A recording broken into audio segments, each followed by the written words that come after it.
Don't kill yourself.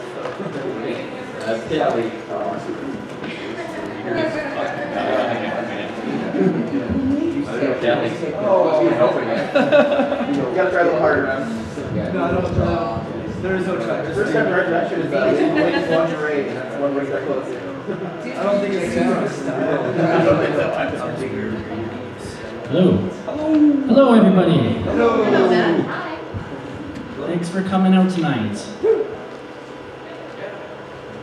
So before I jump into my presentation, I just wanted to let you guys know about the upcoming events that we have going on between Evolver and Zeitgeist. So the next one is this coming Saturday, the Make Love Not Money party at the Hungarian Cultural Center. Can anybody confirm that? No? I thought it was at Mount Pleasant. Mount Pleasant, yeah. It's at the Mount Pleasant Community Association. It's pay what you want, awesome party. It's all about love, and this time they're doing a feminine twist on it. So the last one they had an all-male DJ lineup. This one they have an all-female DJ lineup. So pretty stoked about that. And then our Evolver June Sport is Spot for Food on Saturday, June the 9th. We're going to be out at Curtis Valley Gardens. There's a bunch of presentations that we have lined up. We're going to be there all afternoon, permaculture stuff. We're most likely going to have a drumming circle as well, so we have upwards of 100 drums that we can get down there. Still coordinating ride shares and stuff because it is down at the south end of the city, southwest. And then obviously our next June Convergence, last Tuesday of every month we meet here. And then we're going to be at some summer festivals. You'll find us at Inshallah, Fuzzy Fest, and Shambhala this year. And yeah, do you guys have any questions about any of that? Yes? Party timing. Party time. Oh, no, the Saturday. Make Love Not Money. Yes, what about it? What time does it start? Right now? It starts at 9-ish. Okay, sweet. I'm volunteering. I think I'm the first shift at 9, so Okay. I think, yeah. Okay. It's 9 o'clock. 9 o'clock, perfect. All right. So, I'm going to get into my presentation here then. Today I'm going to be talking about personal mythology. And yeah! I'll give you the explanation for the cheering. This is a book that has a 12-week program that I participated in one of my university classes, and it was an absolutely incredible class. 50% of my mark was based off of journaling through this. I kept reading the pages going, I can't believe I'm taking this to University of Calgary right now, but it's absolutely fantastic. And since then, it kind of sat on my shelf for a little bit, and then I pulled it off and thought that I wanted to give this amazing gift back to the community and offer some workshops with it. So I've done 3 now, and so the cheering is people who have joined me on this amazing experience. Yeah. So the rest of the title is Using Ritual, Dreams, and Imagination to Discover Your Inner Story. And it's by David Feinstein and Stanley Krippner. You can order this book online from Amazon, or if you're also interested potentially in a used copy, you can talk to me and I'll try to find someone that was in my workshop that might be able to lend it to you. I'm sure we could work that out. It's only $25 on Amazon. And so 2 of the workshops I did were weekly workshops over 12 weeks, and then the other one was kind of packed into 4 full days. And it's quite an amazing experience. So there's a lot to it. It's a 12-week program, 36 hours that I'm going to try to pack into the next 20 minutes here. So my intention is to try to give you guys some tools because I've had other people interested in taking it, but with summer coming up, there's just a lot going on, so I haven't fully had enough time to devote to more workshops, but I'd love to do one-on-ones and stuff with people, or if you want to get this book, you can definitely go through it yourself. There's a lot of options, but hopefully this can give you guys some tools that you can go home and start using right now. So the workbook itself is broken into 12 weeks. Of the 12 weeks, there's 5 stages. And before I get into them, essentially what this book is, it's a program that takes you into an examination of essentially the background what they call your personal mythology, or the stories or beliefs that you tell yourself about the world that help guide your actions, your thoughts, and your behaviors. And the idea is that discovering conflict in your life, whatever way that manifests, is a signaling that something in your personal mythology, or something in your way that you, the story that you have about your reality and your world is off and needs changing. And the idea is that a lot of our personal mythology we have developed out of experiences that we've had as children in our childhood, and the way that we interpreted those experiences to deal with the world, and what we tell ourselves about the world in order to interact with it. And that the mythology or the stories that children tell are different than what serves an adult later on in life. And without really taking the opportunity, having an introspective look and figuring out what those stories are, we don't ever really get the opportunity to see how they're playing into our lives, how they're affecting us, how they're affecting other people. So it's broken down into 5 stages, and it's based off of the thesis, antithesis, synthesis way of looking at sort of philosophy. And so the first couple stages are about looking at something in your life that you'd like to change, something that happened to you and caused you to view the world in a certain way that is no longer serving you any longer. It's depleting your energy, it's not giving you passion for life, it's whatever it's doing, causing this conflict. Deciding, they call that your old myth, and then looking at and developing what's called a counter myth, which is often the opposite of what you've been living with, which has also played itself out in your life.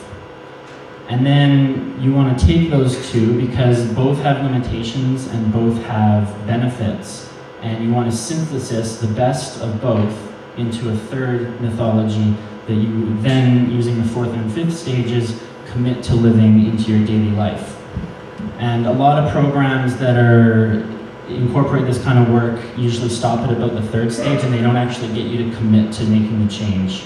This can all be well and good, and there's always benefit to doing it, but unless you actually commit to making the change, then no change will really come out of it. So I'm gonna do kind of a brief overview of each of these stages, hopefully giving you guys some ideas. If something that I mentioned really resonates with you, definitely by all means go home and try it, or if you want to talk to me further about it. The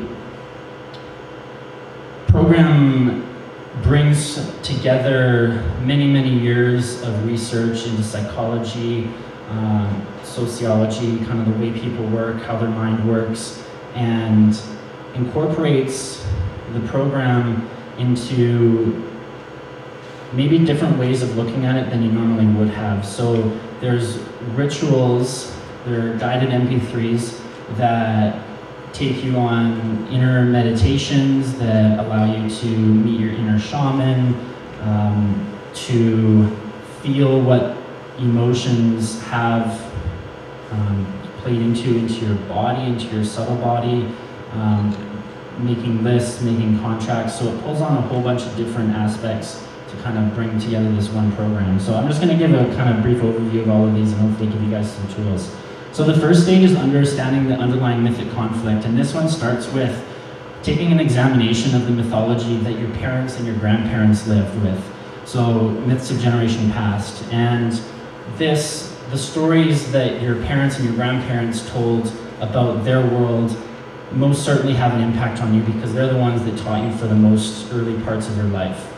And we're at a very unique stage in human history in that never before has the mythology of our previous generations, of our parents, of our grandparents, become so rapidly obsolete and not function properly as a guiding mythology, with the massive amounts of advertising and the ease of information access with the internet. It's just been a total barrage of the senses for us. And so it's calling forth this need to really examine what we're living with as our own personal mythology. They get you to ask them questions about your parents and your grandparents, like how they understood their role in society, what gave them sources of satisfaction, that kind of thing. And the idea is that when you kind of get a grasp of what you want to accomplish before you die, as you kind of get a grasp of what guided your parents and your grandparents, you can see how it influences you today. They also have meeting your inner shaman, and this is a term that they kind of use to going within and finding your own inner wisdom, and they kind of portray that as a shaman. It can be however it comes out in your own imagination, but kind of getting you to turn in and find that own inner source of knowledge that you have and wisdom that can help guide you. And then they start you getting into your shifting mythology, so kind of looking at how your mythology has changed over the years. What things did you think when you were a kid or a youth or a teenager that are different now? What changes have you been looking at? And they get you to make a personal shield, which is broken into 5 sections, and each section has a symbol. The first stage is for paradise. So you find a time in your childhood that really represents your paradise, where the world was your playground. You know, you never had to worry about anything. Everything was taken care of. Your kind of paradise version of the world. And then the second symbol is your paradise lost. So maybe it was a betrayal, or sometimes somebody lied to you, or something of that nature that kind of made you turn around and go, that's really strange. The world's not the way I thought it was. Why would somebody hurt me in this way? And then the third symbol is your paradise regained, which represents the stories that you now tell yourself to help you deal with that experience. So one example here might be a paradise lost little girl is playing hide and go seek with her friends, and she gets left out there, and her friends don't tell her that the game's over, and they all just go in, and she gets really upset about this. How could somebody do this? How could they betray me? I'm never going to do this to anybody because I hate how this feels, and I'm always going to be there for people and always make sure that, you know, I never upset anybody. Okay, so that's the mythology that they now have guiding them, but that's not always necessarily the best way to do it. So that's just an example. And then another symbol is your quest, sort of a representation of what you're here to do. And then the final symbol you make at the very end that kind of culminates all of the work that you did into your game vision of what you're moving forward to. So getting into symbolism, drawing symbols, trying to think about this and bring up, oh, what does my old myth represent to me? What is a symbol that can sort of encapsulate that whole mythology? And then you can start assessing your mythic conflicts. So you can start a conflict survey where you start listing things, behaviors, feelings, symbols that you feel are causing some conflict in your life. And then just kind of getting some ideas out there. Maybe I'm finding myself always late for work, or I always drop everything that I'm doing when somebody else asks me to do something. Those kind of things. And then finding the roots of where that conflict came from. So there's some really great MP3s. If you guys are interested in any of them, they can take you back to childhood memories to figure out where these sort of things came from, and then help you to work through some of them and rewrite them. The second stage is understanding both sides of the conflict. So you have your myth and your counter myth by this point, and now you're writing a fairy tale. And a fairy tale is a fairy tale that represents your life. And this is a really amazing exercise to do. It gives you an opportunity to kind of take a step back and look at your life objectively and symbolically as sort of an archetype myth that has been played out over the centuries and millennia that human beings have been here. And then you go, oh, you know what? This is nothing new. This is always happening. I can learn from this. I don't have to take it so seriously. And in conjunction with that, we did a free writing exercise. This is fantastic. I highly suggest you give this a shot. Basically, all you do is you sit down. It's a nice way to start your morning off, and you just write. And you write and write and write for 5 minutes. The only rule is that you cannot stop writing. And it can be whatever comes out. I don't know what I'm doing. This is such a stupid exercise. I can't believe Matt got me to do this. I can't believe I'm sitting here doing this. Whatever it is. And then read it after and see what comes out. You'll be really surprised with what can come out. But the only rule is you can't stop writing. And then there's a couple exercises that are really great guided visualizations of healing an ancient wound and saying goodbye to an antiquated myth. They they adapt the 5 stages of bereavement process, where you say things that you're taking with you, things that you're appreciative for, things that you're letting go of, and giving gratitude for what you've learned from it. Because the idea is that you're not turning this old myth that is no longer serving you into the enemy, into a negative thing. It's not a positive and negative myth. There's good things from both, and recognizing that what you have guiding you so far has gotten you to this point, so it has served a purpose. It's not the enemy or anything like that, and kind of working with it and moving past it, evolving it to the next stage. And then also finding roots of mythic renewal, so going in and finding experiences that had your counter myth in it, and because what you're trying to bring in already exists in your life, it's just trying to find where it's come out and bring more of it into it. And then the body metaphor of conflict gets you to hold both myths in your hand and kind of feel the energy. So this is kind of adapting it into your subtle body, whatever you want to call that. But the idea is that your body stores memories and emotions and experiences, and kind of getting a feel for that and working with it, identifying colors, feelings, that sort of thing with it. The third stage, you start to envision a new mythology. So you've got both sides of it, and then you go, what is the best of both, and how am I going to live forward with it? So you come up with mottos for each of your myth, and then you list your actions, thoughts, feelings, and behaviors. This is a great exercise to do too. So if you have, maybe you're working on procrastination or something, like you want to be more proactive with your work, so you can write down your actions, thoughts, feelings, and behaviors that have played in over the past few hours, over the past few days, over the past few years, and then just make a list of those.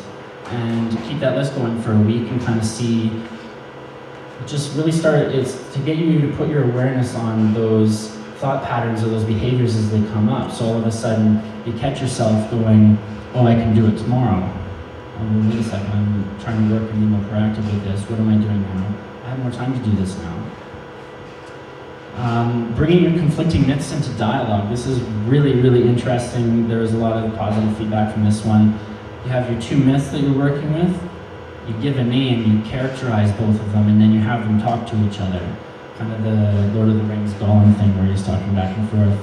So this kind of depersonalize it, and you can look at it as sort of these sub-personalities inside you and see, what are they competing about? Where are they in conflict? How can you resolve this conflict and get them working together within yourself? And then a body metaphor of resolution is the same thing as the conflict, but you're getting the 2 energies to synergize. So not only in your mind, but also in your body. Resolution fantasy, you come up with symbols for both of them and act out this play where they're interacting as conflict and then working together. So the whole idea is to kind of get the 2 myths working together and moving forward with the best of both of them. The 4th stage goes from vision to commitment.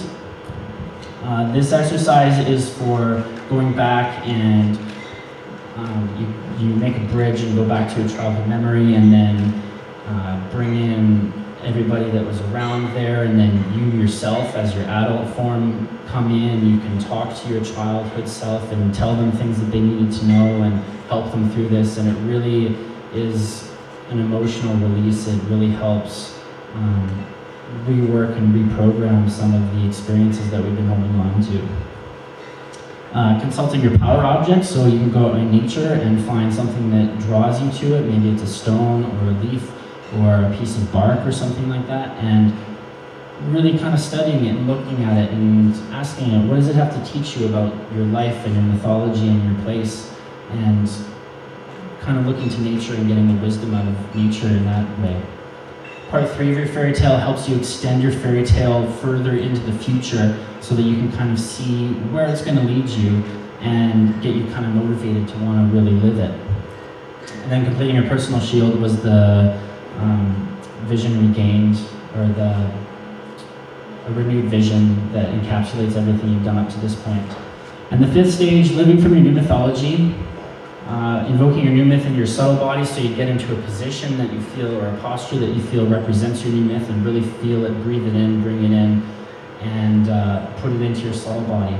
These ones are really excellent exercises you can do as well, even if you're not going through the program. Self-talk that supports your new myth. So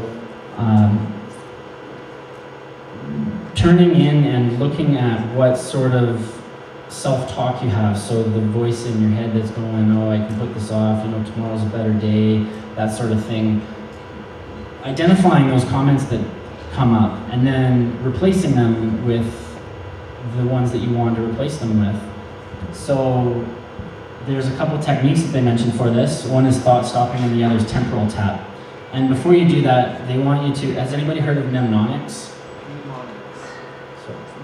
Mnemonics, okay, yeah. So basically what it is, it works really well for remembering names. When somebody tells you something you want to remember, you associate a quality with that item that you want to remember. So if it's somebody's name, let's say their name is Tony, and you look at them and you see them on the front of a box of frosted flakes. Yeah? Yes. Yeah, Frosted Flakes. Tony the Tiger. Okay, so you picture them as Tony the Tiger, and then when you see them, you picture them on the box of the cereal, and then, oh yeah, it's Tony. So it's to link up thoughts in your mind so that you have better recollection of them in the future. So the idea is that you find this thought pattern that you want to replace in your head, the thought pattern that's saying, tomorrow's a better day. I can start tomorrow.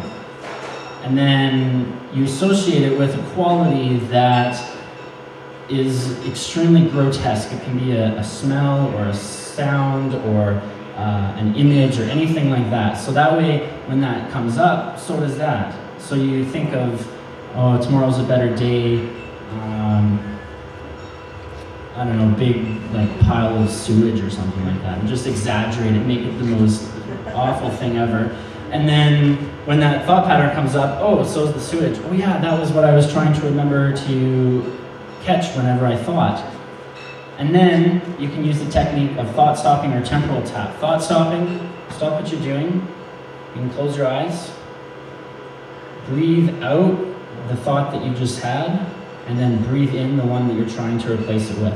So maybe you're trying to replace it with something of, what is the best use of my time?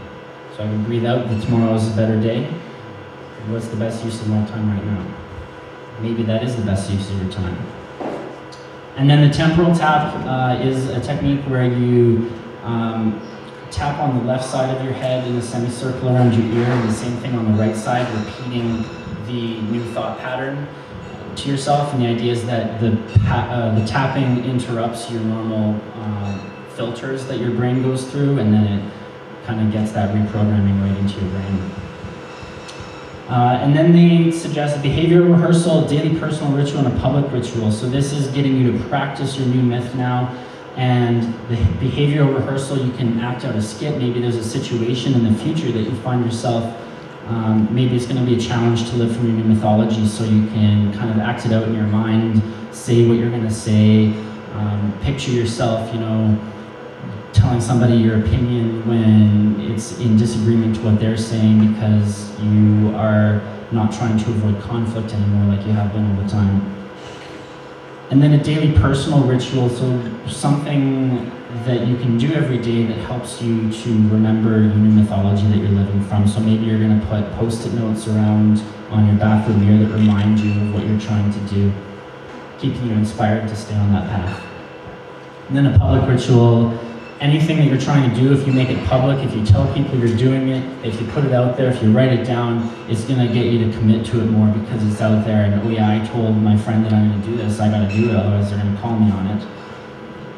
List of reinforcers. This is listing internal and external influences on your life, in the environment, maybe the people that you associate with. If the people are always holding you in this thing that you're trying to change, then maybe they're not the people that you want to be around. And identifying what those internal and external influences are and how you can kind of change them to help support your new mythology that you're bringing in. And then the final one was a contract for living your new mythology. So that involves getting an accountability buddy, somebody that you can talk to, meet on a week-to-week basis, and bounce ideas back and forth with them. Set goals for yourself. Set something once a week that pushes your comfort zone, that is going to get you out of the box, trying to do something new and challenge your basic way that you live. So, and then also being specific with those goals. When you set goals, you want to be very specific so that you can measure your success afterwards. And also, you want to be saying who you're doing it with, when you're doing it, where you're doing it, so that way, yes, that's when I'm doing it. And also attainable, because when you set yourself up for success, you're more likely to set yourself up for success in the future. Every time you say you're going to do something and then don't do it, you give power to that voice that is saying not to do it. So make sure it's attainable and also challenging as well for you, because you don't want to get bored with it. And these are kind of some overall suggestions that I've kind of come up with over the past few weeks of doing these, is to have a loving attitude. Be easy on yourself. You are absolutely perfect the way that you are. Yeah? Okay. There's nothing wrong with you. But if you're looking to make changes, just remember that. Forgiveness. Forgive yourself. We all make mistakes. It happens. We're human beings. We're not always in alignment with our values or the path that we want to be on. My experience in my own life is it feels like I kind of go up here and then I go down here and then I go up here. But every time I'm where I want to be, I'm there for a little bit longer. And then I might fall off a little bit and then get back on. But every time I get a little bit longer, so forgive yourself, it's all right. Open mind and an open heart. Be open to feedback. That also goes in line with asking for help. If you guys aren't sure what's going on, I talk to people who are, you know what, I'm totally fine, there's nothing wrong with me. Talk to the people that you know, talk to the people that know you, that are close. Have a frank, open conversation with them, because so often we don't do this. And if they're in the same state for some feedback as well, it can be a really incredible growing opportunity, learning opportunity, moving past the ego opportunity to really sit and receive that feedback that somebody has for you. Take an observer or experimental attitude. When you do that, it just makes it so much easier, I wonder how my life's going to be if I start living with this belief. Well, try it. See how it goes. If you don't like it, change it. If you don't like it, change it. See what works. Take that experimental attitude. Stay inspired. I remember a really great line from Tony Robbins. He said that people will change for two reasons. One is they hit absolute rock bottom, and two is by staying inspired.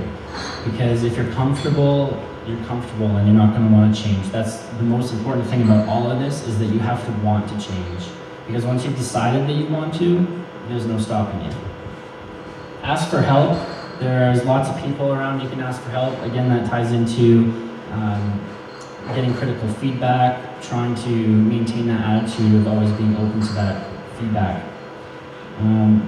The facts of psychological life is that this personal mythology idea, your mythology is constantly changing. It's always evolving. You could do this program and then finish it and then pick it up right again and have a completely new thing that you can work on. It always changes. So just keep that in mind, and ties into the sort of experimental attitude. And then create a supportive environment. So what does your room look like? What does your living space look like?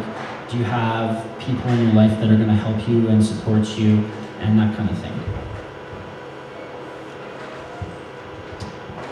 So a couple of things that I'm doing on Monday, June the 4th at the area. I'm giving a talk on sacred economics and how we can create an economy and live from an economy that is more in line with the ecology of the planet, so that we can move through this maturation process of the human race that is going on right now and move into a more adult, loving, co-creative partnership with Mother Earth, rather than a receiving child-like state that we've been in, and turning our gifts toward their true purpose. So I'm going to be doing that at the area on June 4th.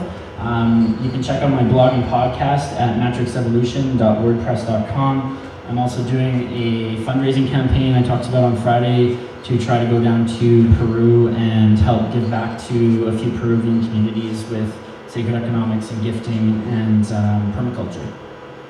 And that's about it. Thanks, guys. Yeah.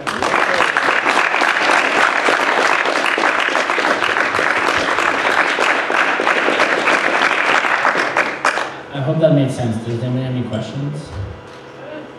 Okay. Thanks. There's a lot of stuff I know. But if anybody wants to talk to me about any of this, by all means, do. Up next we have Ben with transhumanism.